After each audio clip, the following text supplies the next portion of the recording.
Os falsificadores de Hitler. A falsificação de notas de libras pelos nazis durante o Terceiro Reich é um facto conhecido.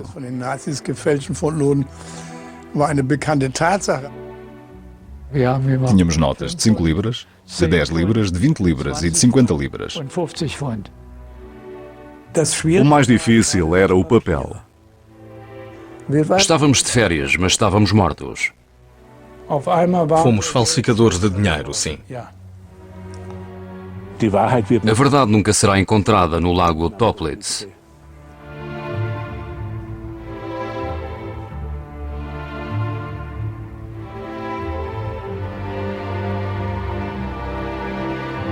A Operação Bernard foi a maior operação de falsificação de dinheiro da história. O objetivo era inundar o mercado de divisas com uma quantidade enorme de libras falsas. Prisioneiros judeus falsificavam notas inglesas no campo de concentração de Sachsenhausen. Agentes nazis espalhavam-nas por todo o mundo. Foram produzidas notas no valor de 134 milhões de libras, 4 vezes mais as reservas do Banco de Inglaterra. O plano era fazer colapsar o sistema financeiro britânico. Nos últimos dias da guerra, as SS afundaram vários milhões de libras falsas no largo Toplitz.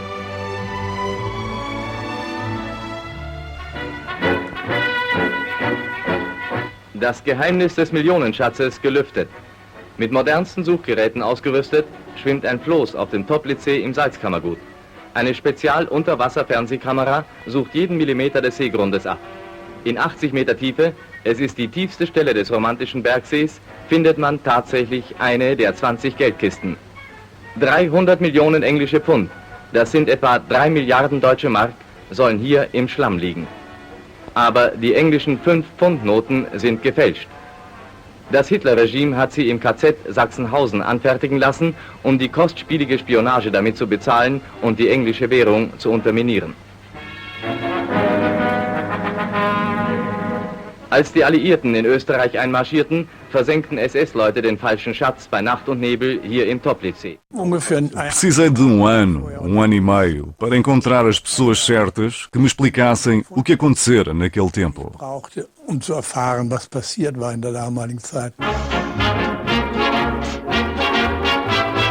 Jawohl, meine Herren, so haben wir es gern, denn von heute an gehört uns die Welt.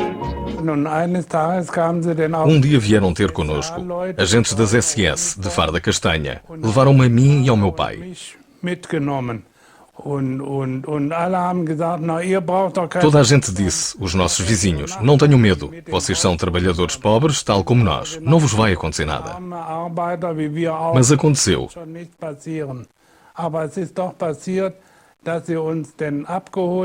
Foram buscar-nos e colocaram-nos num vagão de carga. O destino era o campo de concentração de Buchenwald. Jawohl,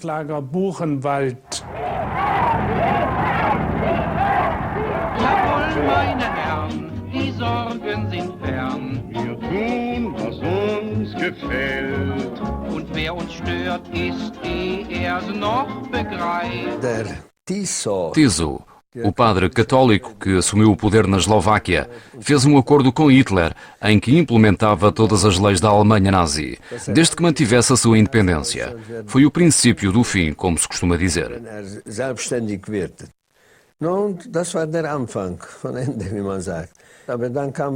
O único partido que se opôs a Tiso e que teve de entrar na ilegalidade se Tiso implementar uma lei que diga que todos os batizados antes de 38 ou que fazem parte de um casamento misto passam a ser arianos, é uma armadilha católica.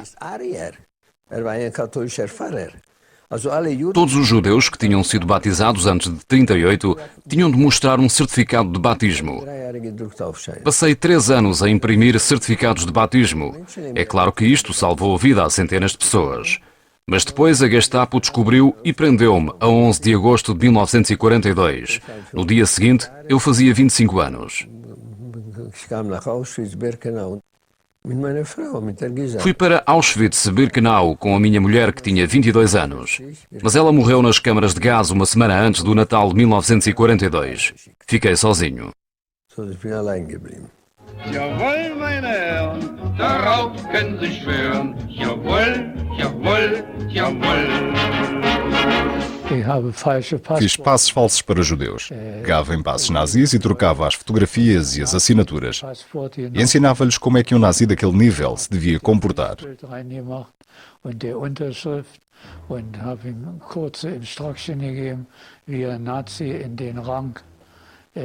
Como é que me prenderam?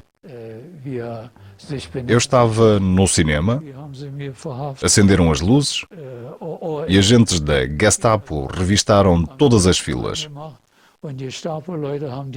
Como tinham a minha fotografia, prenderam-me. Fui para o campo de Auschwitz. Nach meiner Verhaftung, das erste Lager war Auschwitz.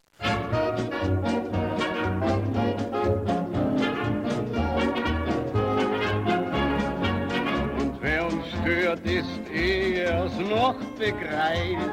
Längst von uns schon eingeseift. Jawohl, meine Herren, darauf können Sie schwören. Jawohl, jawohl, jawohl.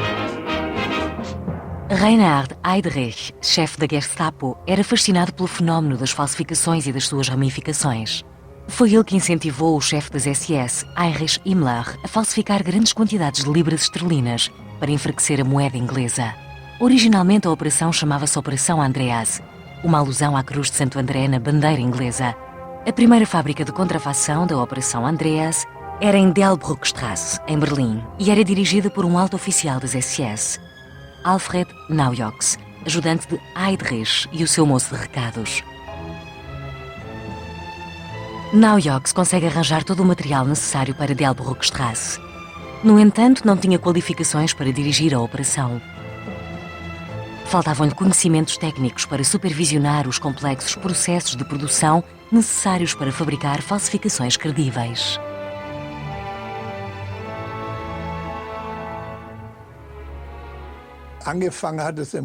Tudo começou quando os ingleses espalharam sobre a Alemanha cupões de gasolina falsos. Os cupões de gasolina e de bens alimentares já existiam na Alemanha. E os alemães, as SS e o partido, ficaram furiosos com os ingleses.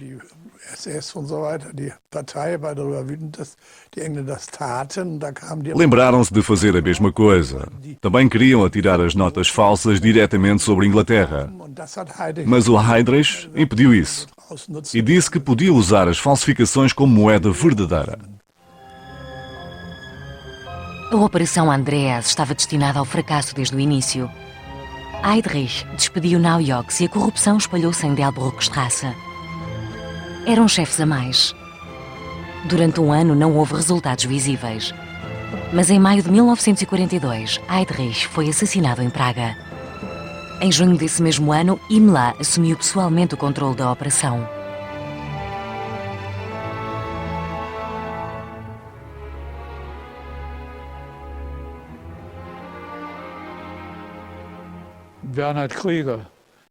O Bernhard Krieger passeou pelo campo de concentração com o diretor e perguntou-lhe: "Não podemos usar aqueles?" Ouviu dizer que eu tinha falsificado documentos. O Krieger queria pessoas como eu. Foi assim que saí de Auschwitz para ir para Sachsenhausen. So kam ich raus aus Auschwitz, kam ich nach Sachsenhausen.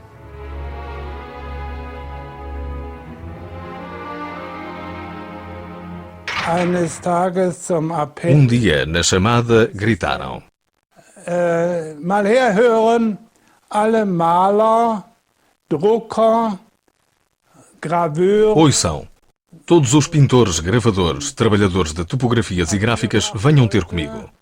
Sollen sich melden. Ja, und dann war es denn so, dass sie uns nach De repente, aparece um oficial e pergunta: onde estão os meus judeus? Onde estão os meus judeus? Wo sind denn seine Juden? Wo sind denn meine Juden?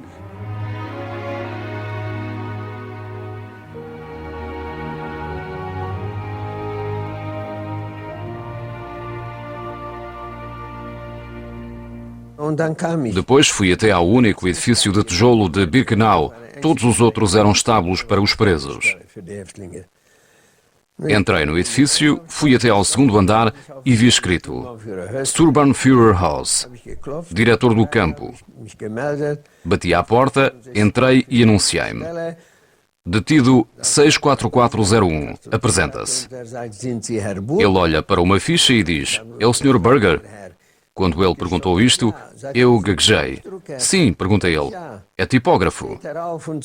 E eu disse que sim. Ele levanta-se e diz, Sr. Berger, precisamos de profissionais como o senhor. Amanhã sai de Birkenau para Berlim para uma tipografia, onde poderá viver como homem livre e trabalhar. Desejo-lhe muita sorte. Voltei a sair. Não acreditei em nada. Birkenau era um campo sob o controle UNN, noite e nevoeiro. Não podíamos escrever para casa, como em outros campos. Dali não saía ninguém. E ele diz que eu vou para Berlim. Cheguei à porta do edifício e o guarda diz-me, espera, não vais trabalhar. Tenho uma ordem para ires buscar uma farda nova porque amanhã vais para Berlim. E eu disse, é um milagre. Foi assim que fui para Sachsenhausen. Não para Berlim, mas para Sachsenhausen. Tudo mentira. Eles só diziam mentiras.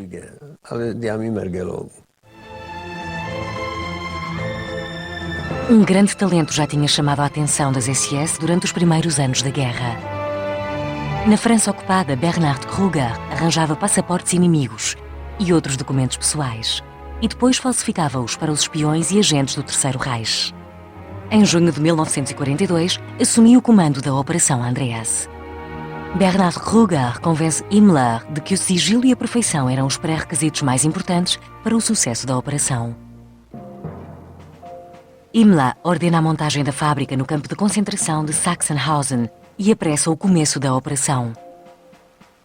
Ao mesmo tempo, a operação muda de nome para a Operação Bernhard, o seu novo chefe.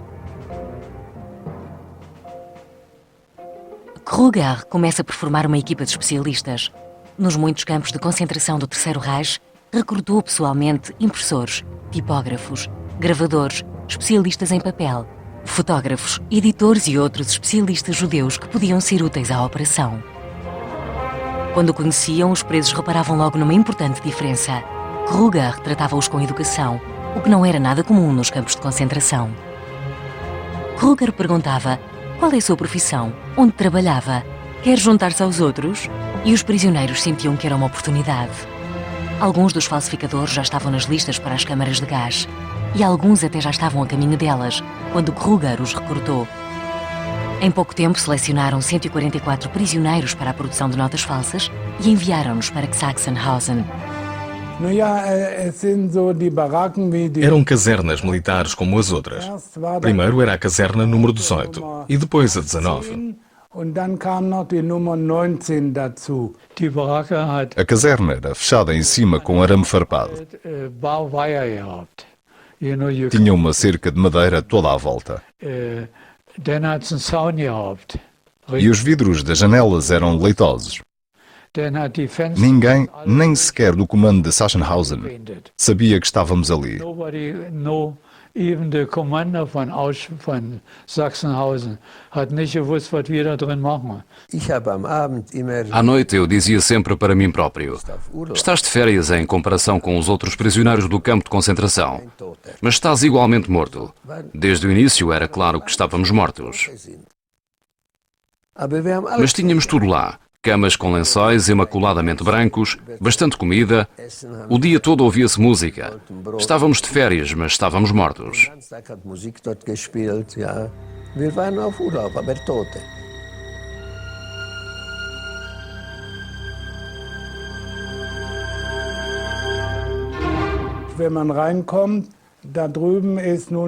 Quando se entrava era a despensa, depois a casa de banho, que tinha no meio uma banheira onde nos podíamos lavar.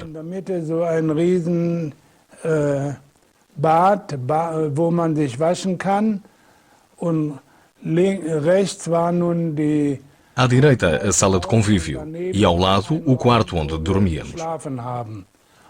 À esquerda de quem entrava era a sala de trabalho.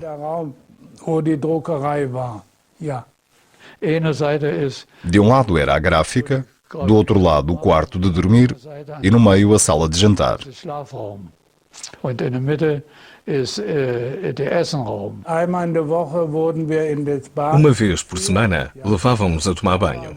A sirene do campo de concentração começava a tocar. Die Sirene, und alle, die draußen, E todos os outros prisioneiros tinham de ir para dentro das casernas. die mussten alle in ihre Baracken verschwinden. Quando íamos tomar banho, todos os outros tinham de ficar fechados. Ninguém nos podia ver. Quando alguém olhava pela janela, os guardas disparavam logo.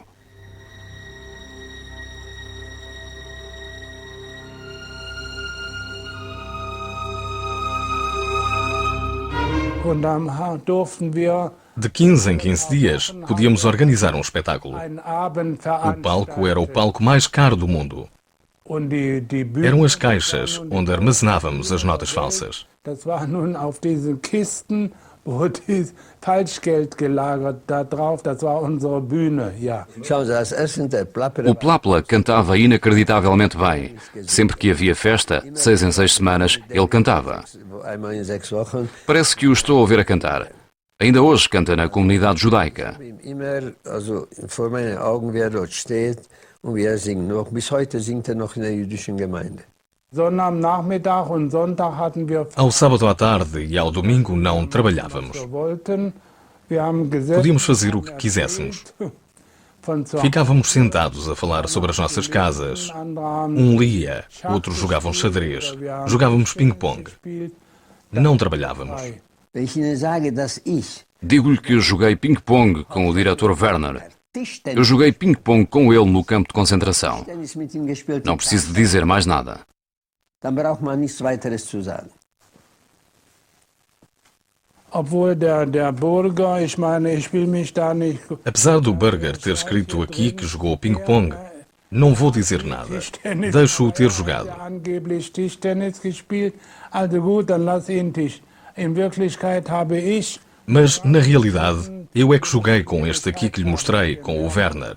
wir haben entweder hat das mit Absicht gemacht, jedenfalls hat Não sei se ele fazia de propósito, mas a verdade é que eu ganhava sempre. E quem ganhava tinha de dar cigarros. da hat mir auch ein paar Zigaretten spendiert. Das ganze Leben, der blaue Himmel und das blaue Meer, so unvergleichbar schön ist das ganze Leben, nichts kann es geben, was schöner will. Und wenn man in den blauen Himmel sieht, dann wird aus 1000 Träumen still ein Lied. 1944 bin ich zu Em 1944, fui para a Escola de Comércio em Einweg. Am 20. Juli nach Mas depois do 20 de julho, depois do atentado contra Hitler, fecharam estas escolas e eu tive de ir para Hanemühle, trabalhar na fábrica de papel. arbeiten. Und zwischen Weihnachten und Neujahr Entre o Natal e o fim do ano de 1944, as máquinas pararam para limpeza. zu säubern. Quando eu estava a limpar uma máquina, encontrei uma folha de papel. Die Papiermaschine zu säubern. Segurei-a contra a luz e li 20 pounds e Bank of England. Als ich den gegen das Licht hielt, las ich 20 Pounds und Bank of England.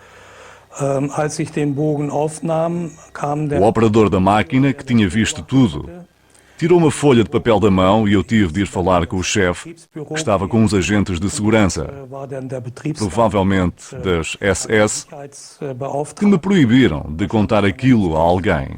die mich dann ins Gebet nahmen und mir befielen, mit niemandem darüber zu sprechen. Das Papier hat gemacht Hanemühle bei Dassel. O papel vinha de Hanemühle.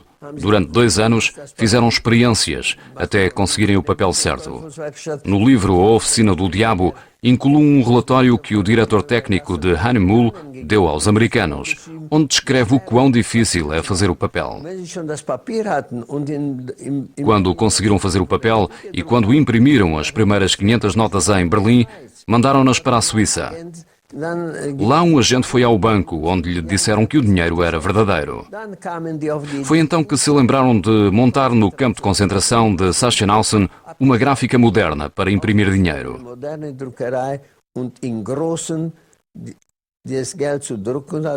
132 milhões não é pouco.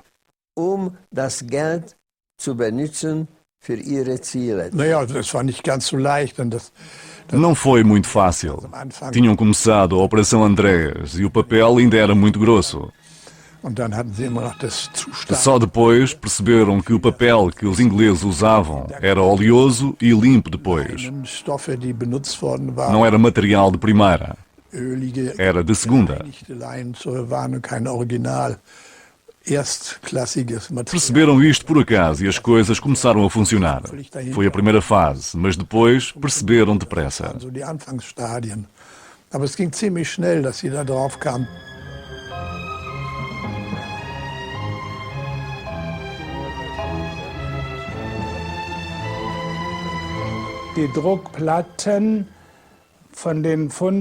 As chapas de impressão vinham de Berlim.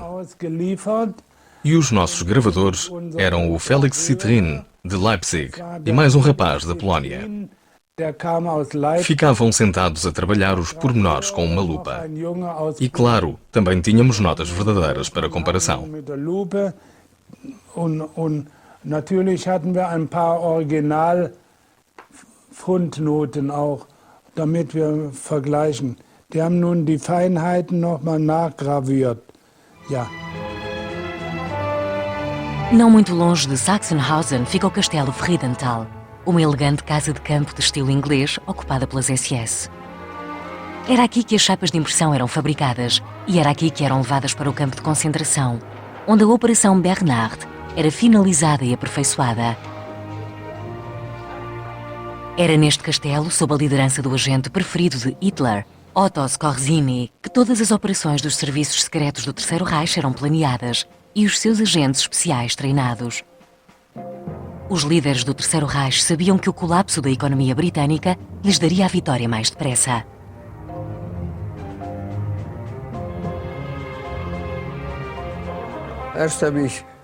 Primeiro, durante 3 semanas, imprimi dinheiro jugoslavo de Tito. Tito tinha libertado um pedaço de terra do tamanho da Suíça. Tinha governo próprio e moeda própria. Depois de 3 semanas, passei para a produção de notas de libras esterlinas. Não sabia nada sobre impressão. Ficava na máquina a introduzir números. Esse era o meu trabalho.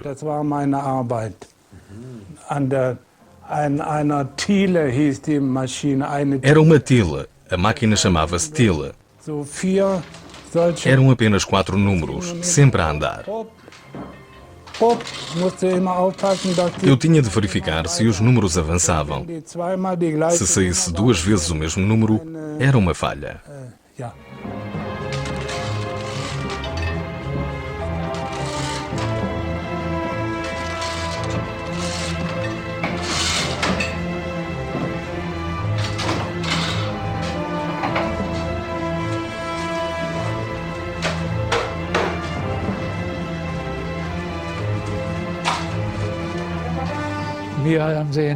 Puseram-me a controlar as falhas das notas.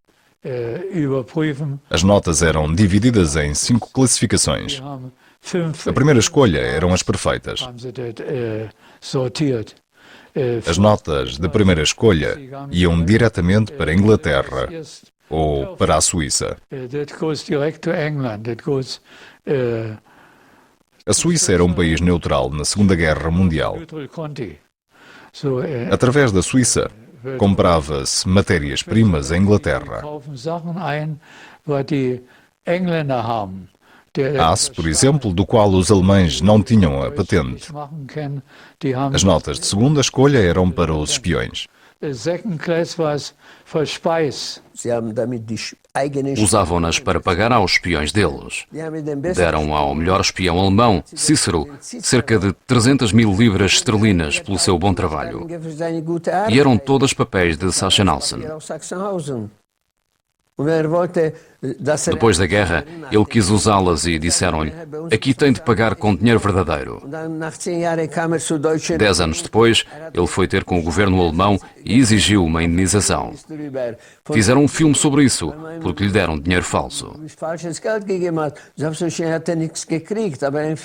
É claro que ele não recebeu nada, mas fizeram um filme sobre ele, sobre o melhor espião nazi. Franz von Papen, o embaixador alemão em Ankara, que foi considerado inocente nos julgamentos de Nuremberg, teve outro processo em Bonn, onde cometeu perjúrio. Disse em tribunal que não tinha dinheiro nenhum e foi apoiado pela Segurança Social. Na verdade, tinha mais de 1 milhão de libras falsas depositadas em francos na Suíça. Pois Cícero, o espião, devia ter recebido $250 mil de Ribbentrop. E Papen deu-lhe notas falsas. E fez a troca com o diretor do banco alemão, libras por ouro. E este ouro foi parar à Suíça e esteve sempre em poder de Papen. Os filhos dele herdaram-no. Era mais de 1 milhão.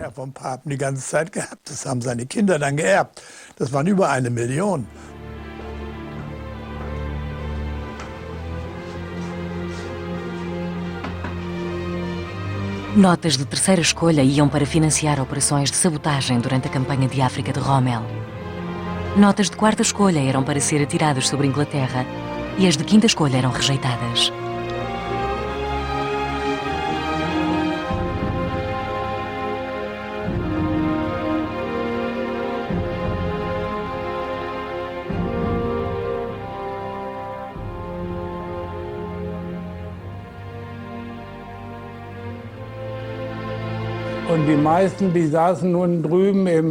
A maior parte ficava na sala grande, em mesas compridas, a trabalhar nas notas acabadas de imprimir.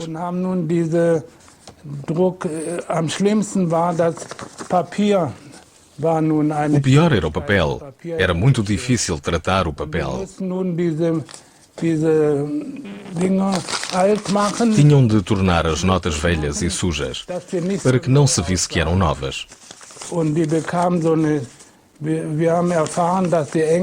Percebemos que os ingleses não deviam ter carteiras e que juntavam as notas com um alfinete. Por isso, nós fazíamos uns furinhos.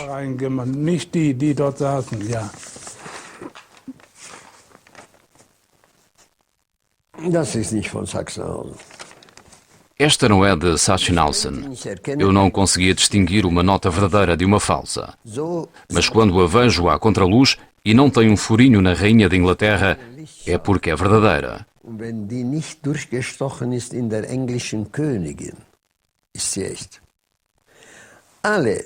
Todas as notas de libra eram furadas aqui na Rainha. Os presos mais novos tinham de as furar, porque os ingleses as juntavam num alfinete por as notas serem tão grandes. Quando não vejo nenhum furinho, é porque não é nossa. É verdadeira. Und wenn ich so schaue und ich sehe nicht den Stich in der Britannien, also das ist nicht von uns. Das ist echt.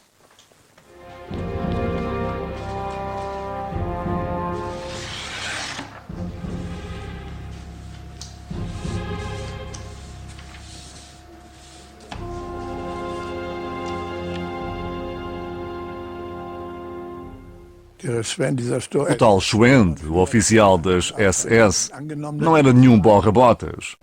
Era o chefe de distribuição da Operação Bernhard. Vivia no Castelo Labers. A ele juntaram cerca de 100 pessoas que ajudavam na distribuição.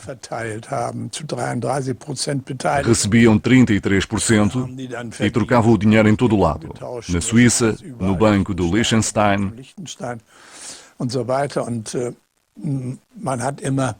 Pensava-se que seria muito difícil localizar as notas falsas. Era um mito, porque eram facilmente detectadas. Mas nunca ninguém disse nada. Ele levava-as e vendia-as. Mas se pegar numa nota, encontra uma marca que lhe permite reconhecer as notas falsas. Os ingleses perceberam logo que havia falsificação, mas não se podiam dar ao luxo de admiti-lo, tinham de aguentar. Se a guerra tivesse durado mais um ano, a Inglaterra teria colapsado economicamente. A pessoa responsável pela distribuição das notas falsas era um oficial das SS, Friedrich Schwend, também conhecido por Dr. Wendig. Schwend era um burlão com excelentes contactos no mundo da banca e dos negócios. Schwend vivia no seu centro de distribuição no Castelo Labers, em Itália. Mais de 20 agentes das SS guardavam o quartel-general da fábrica de dinheiro falso, de onde as notas partiam para todo o mundo. Rolos de notas etiquetados com Confidencial, encomenda de Heinrich Himmler, SS, eram enviados em malas diplomáticas, diretamente para os adidos económicos alemães nos países ocupados. Consequentemente, o Sturmbannführer Josef Spassel deu todo o apoio a esta operação. Schwend tinha uma densa rede de agentes e aliados que estavam envolvidos na operação de falsificação de dinheiro.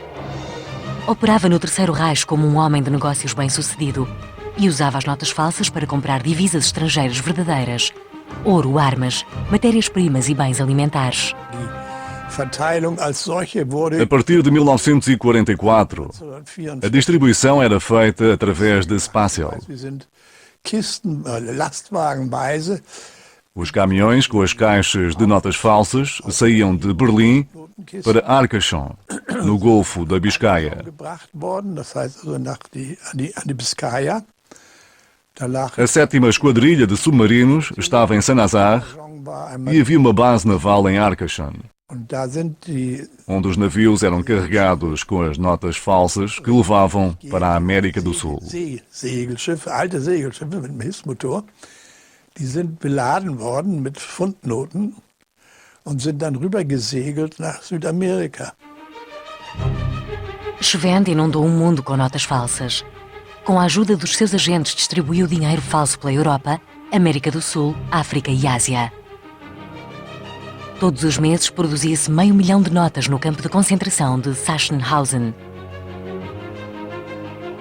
Para conseguir este alto nível de produção, os prisioneiros tinham de trabalhar por turnos. Todas as notas eram escrupulosamente registadas, embaladas e guardadas, antes de saírem de Sachsenhausen para a sua misteriosa viagem pelo mundo. No total foram fabricados 134 milhões em libras falsas. Scorzini comprou ouro com as suas notas falsas e conseguiu enviá-lo para a Espanha, para onde ele foi depois. Da ist dann auch geblieben nachher. Und diese Pfundnoten waren ja nur so lange englische. Estas notas eram falsas apenas até serem gastas. Os bancos aceitavam-nas. O Banco de Espanha trocava-as por pesetas. Mais tarde, pouco tempo antes do fim da guerra, a polícia espanhola acabou por pedir aos serviços secretos alemães que não enviassem mais notas falsas para a Espanha. A polícia espanhola sabia muito bem que era dinheiro falso e acabou por dizer: agora já chega.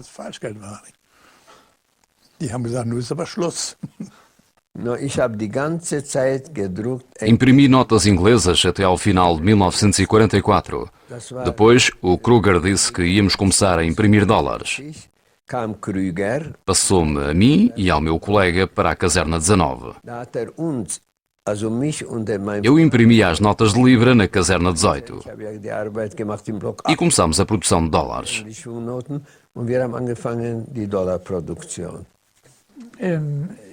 Em julho ou agosto de 1944, começámos com os dólares. Tivemos dificuldades com o papel verde. Mit Dollar angefangen, weil die Dollar was bad mit grünem Papier. O Smoljanov, o melhor falsificador de dinheiro da Europa, era um criminoso. O Sturmbannführer Kruger era o chefe do departamento contra a falsificação de dinheiro em toda a Alemanha nazi. Ele tinha as fichas todas, conhecia o Smoljanov e disse: vocês são todos idiotas. Não conseguem fazer uma nota de dólar.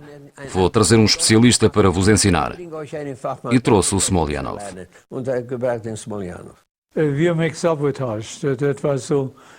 Nós sabotamos. Fizemos-nos de parvos. Das amerikanische Geld. So, wir haben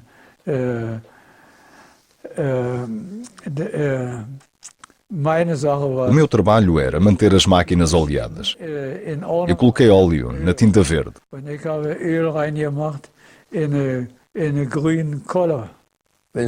Quando o Smoljanov chegou, já estávamos a fazer notas de libras. Não precisávamos dele para as libras. Mas foi ele que fez o negativo para o dólar. Ele fazia bons negativos, mas o Jacobson fez uma gelatina má. Ou seja, o presidente estava bem impresso, mas à direita, as riscas fininhas estavam todas coladas.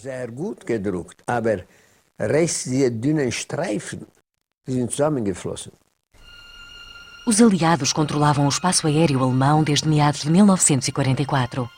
Vários meses depois, no princípio de 1945, começaram a bombardear Berlim diariamente.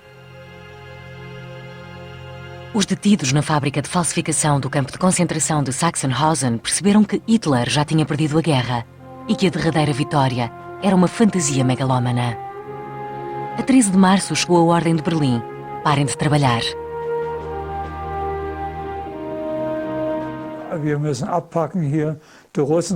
Temos de arrumar tudo. Os russos estão perto. Foi em janeiro de 1945. Em fevereiro saímos dali e fomos para Mauthausen. Estive 4 semanas em Mauthausen. Mas os americanos chegaram depressa e fomos mandados para os Alpes, para Redl-Zipf. E lá voltámos a montar as máquinas. Ficámos tão contentes. Se voltámos a imprimir, é porque ainda precisam de nós. E não nos vão fuzilar. A 4 de maio de 1945, o Werner requisitou 3 caminhões para nos levar de Redl-Zipf para Ebensee.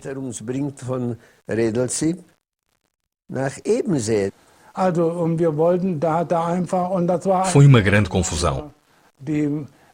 O militar andava às voltas com os caminhões. Parou alguns carros e nós entramos nos caminhões. E ele foi num carro ligeiro. Foi assim a nossa viagem.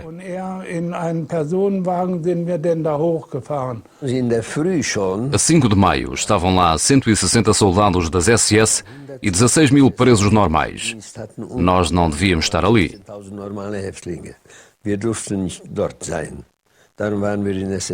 Às 7 da manhã, pela janela, vimos a sair à pressa com roupas civis.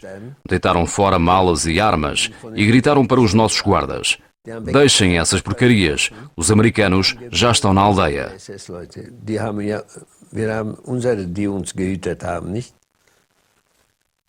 Haben die geschrien, lasst doch den Klumper, die Amerikaner sind schon im Dorf. Na manhã seguinte, fomos à chamada e o comandante do campo de concentração fez um discurso. A porta abre-se e o oficial Posch, está a ver? Ainda sei os nomes dos oficiais das SS. Entra e grita: todos para a rua. Eram 10 da manhã de 5 de maio. Ninguém queria mexer-se, porque lá fora estavam 4 soldados com metralhadoras. E ele volta a gritar: dou-vos um tiro, rua. Ele estava nervoso. Saímos todos e ninguém nos fez nada. Ordenou que nos colocássemos em 5 filas e contou-nos como se nada fosse. Depois colocou-se à nossa frente com 2 soldados das SS à esquerda e à direita e marchámos todos pela floresta dentro. Pensámos que nos iam matar no meio da floresta, mas não nos fizeram nada. Fomos até uns portões onde estava um comandante do exército que tinha uma cruz vermelha aqui e ao lado dele estava um prisioneiro que estava armado. Eram 10 da manhã. As SS fugiram cedo. Voltou-se para o oficial e disse: entrego-lhe 120 prisioneiros. Ele olhou para nós. Não estávamos rapados, tínhamos sapatos de pele e as nossas fardas de prisioneiros estavam limpas. E ele disse: isso não são prisioneiros. Um dos nossos foi ter com o prisioneiro que estava armado e disse: Veja, nós somos de Auschwitz. 1, 2, 3 saltaram e mostraram-se ao prisioneiro. Deixem-nos entrar, somos uma unidade especial. Ele disse, deixem-nos entrar e abriu o portão. Às 10 da manhã do dia 5 de maio, nós fomos libertados, entrando num campo de concentração. Und so, wir sind befreit worden um 10 Uhr Vormittag, am 5. Mai, indem wir in ein Konzentrationslager hineingelaufen sind. Und es dauerte nicht lange, gegen Mittag hört man schon. Não demorou muito. Por volta do meio-dia, começamos a ouvir o som dos carros de combate. Os americanos tinham mesmo vindo. Fahrzeuge kamen nun tatsächlich die Amerikaner an. E viram o que tinha acontecido. Und haben gesehen, was da los war.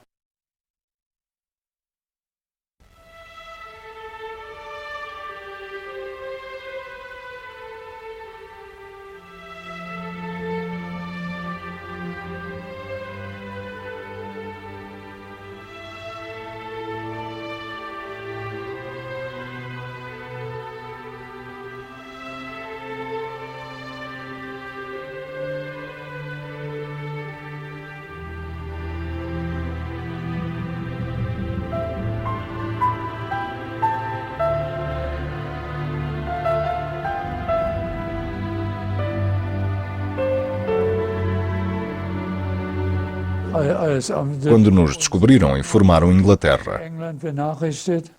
Tínhamos de ficar no campo. Depois chegaram os ingleses e interrogaram-nos, um a um.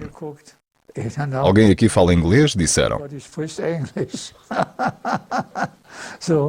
Procuramos por todo o mundo e não encontramos ninguém a produzir dinheiro falso. E encontramos-los aqui num campo de concentração. É inacreditável, disseram eles. Começaram a interrogar-nos. Durante 5 dias não fizemos nada, só os interrogatórios. Como tínhamos feito, o que tínhamos feito. Prestámos declarações sobre tudo. Depois eles voltaram para Londres, trancaram tudo num cofre e nunca mais ninguém soube de nada.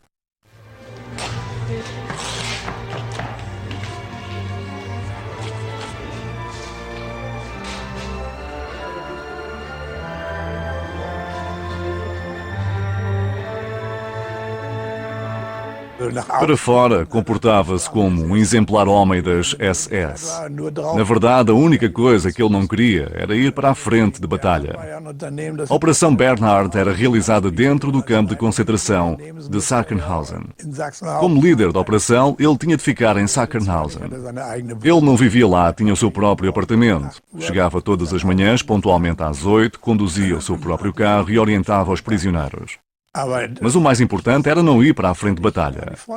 Isto era válido para todas as pessoas das SS que ficavam em casa a comandar isto ou aquilo. Eles tinham medo de ir para a frente. O Bernhard Kruger era um engenheiro de profissão. Conosco era simpático, mas não sabemos o que é que ele fazia fora dali. Conosco era bom e simpático. Nunca foi detido nem nada disso. Depois da guerra, permaneceu em contacto com nazis importantes. Escrevi para algumas moradas, às vezes com o meu próprio nome, e recebi notícias.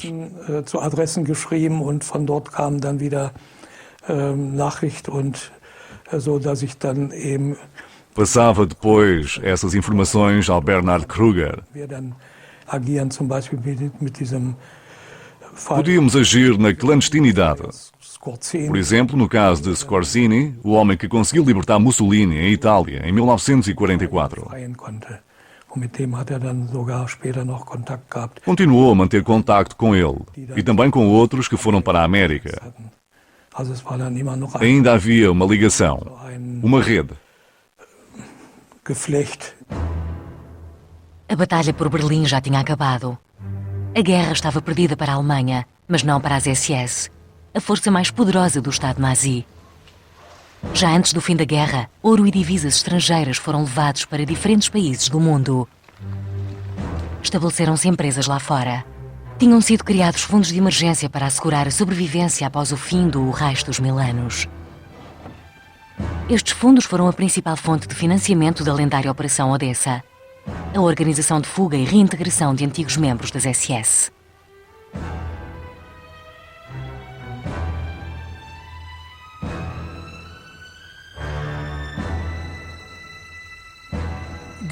Só ouvi dizer que eram caixas com notas de libras.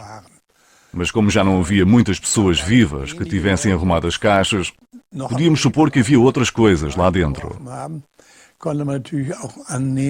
Por isso não procurámos apenas as libras, mas também outras caixas. Mas não havia outras caixas. Só as caixas com as libras que nós encontramos. Infelizmente tem tudo que ver com a guerra, durante a qual aconteceu muita coisa no lago, onde havia uma base de experiências da Marinha que fazia explosões, experiências com mísseis. E no fim da guerra, afundaram lá muitas caixas com a ajuda de agricultores e dos seus tratores. Recebiam as caixas das SS e levavam-nas para o lago.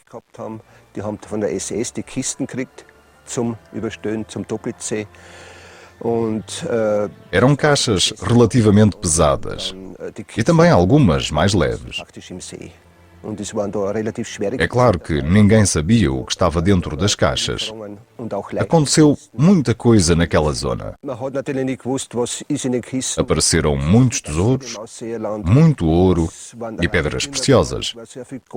E as pessoas relacionaram isso com as caixas afundadas no lago Toplitz.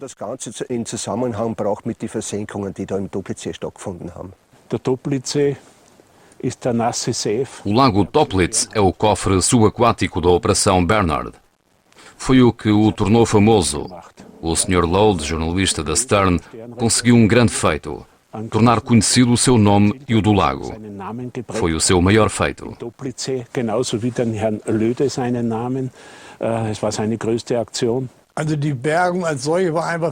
O trabalho de busca foi relativamente fácil. Havia uma empresa em Kiel que fazia câmaras de filmar subaquáticas.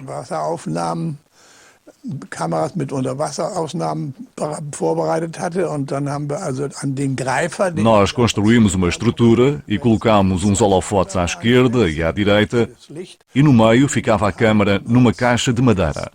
Die Kamera eingebaut und die Schnur von der Kamera mit den Lichtleitungen an den Os cabos dos holofotes e da câmara estavam bem seguros. Eram 6 ou 7 cabos, mais a câmara e os holofotes.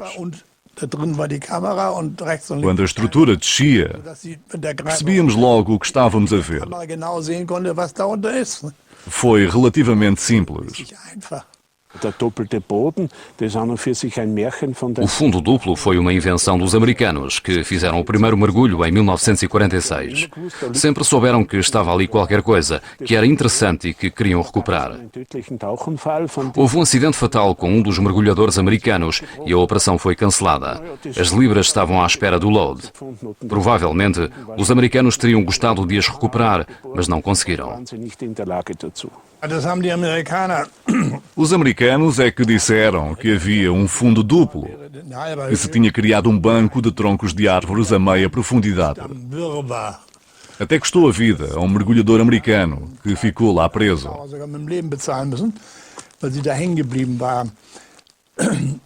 Este fundo duplo eram ramos de árvores atirados pelo pessoal da Marinha de Guerra alemã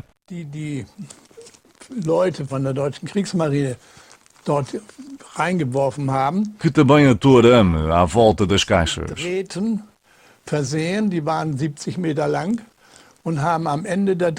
70 metros de arame com ramos de árvores nas pontas. Ramos com cerca de 2, 3 metros de comprimento e 30, 40 centímetros de grossura. Estes ramos flutuavam a 30, 40 metros do fundo do lago, agarrados aos arames. As caixas estavam a 70 metros de profundidade, mas os ramos estavam mais para cima. Os 20, 30 ramos estavam a 40 metros de profundidade. Os americanos mergulharam lá no meio e um deles ficou preso e acabou por morrer. É daí que vem a ideia de que havia um fundo duplo. Este fundo duplo não passa dos ramos de árvores que a Marinha lá tinha colocado, para que, depois da guerra, pudesse chegar às caixas. O que fizeram? Mas só encontraram notas de libras falsas e não ouro. Bloß da waren eben nur falsche Fundnoten drin und kein Gold. Das Geheimnis des Millionenschatzes gelüftet. Die österreichischen Behörden nehmen den Schatz in Verwahrung, bis geklärt ist, wer das Falschgeld vernichten wird. Das Rätsel um den SS-Schatz ist gelöst.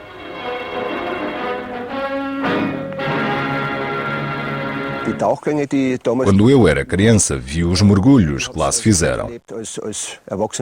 Aos 16 anos, vi o mergulho do jornalista Lod, que trouxe para cima as primeiras notas.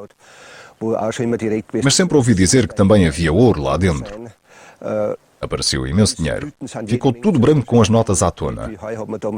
É claro que eu também saltei para dentro do lago, como tantos outros rapazes para apanhar algum.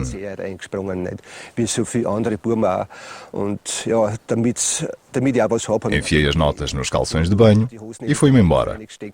Mas não correu bem. Um polícia viu e tirou-me o dinheiro todo.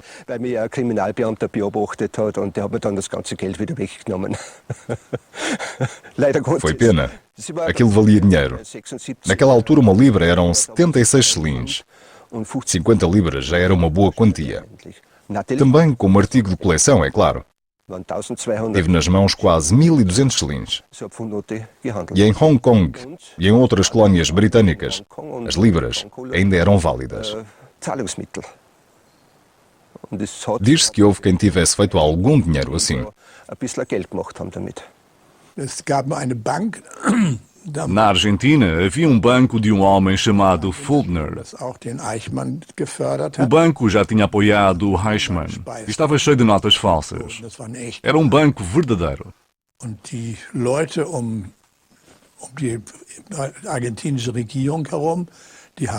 Os membros do governo argentino enriqueceram com isto, eram subornados com notas falsas. Mas isso fora nos anos 50. Em 52, 53, 54, foi parando.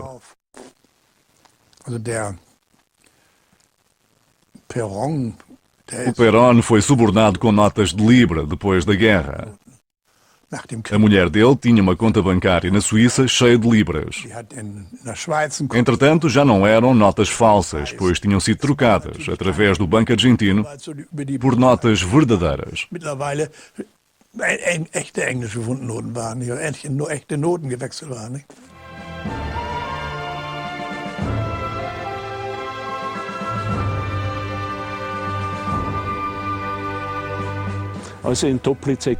Do lago Toplitz conheço cada arbusto, cada árvore, cada ramo, cada rocha, cada buraco.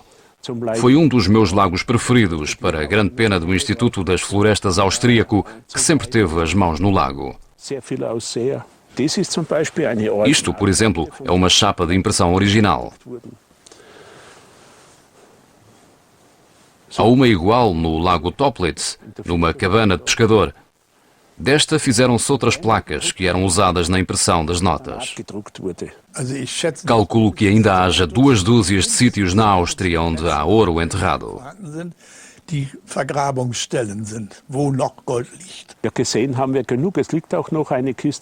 Já vimos muito. Ainda há uma caixa com libras bem escondida aqui no lago Toplitz, que vai para um museu, quando o governo austríaco disser que é para ir para um museu e que não será destruída. Isto tem de ir para um museu e não para um forno como outras coisas.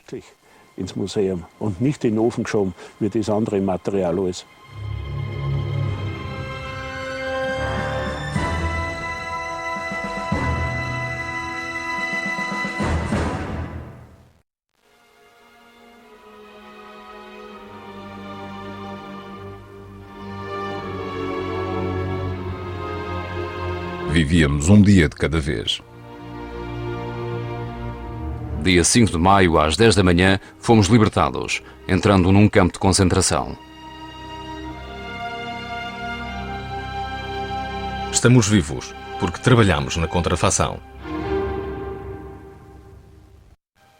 Tradução e locução. Dialetos.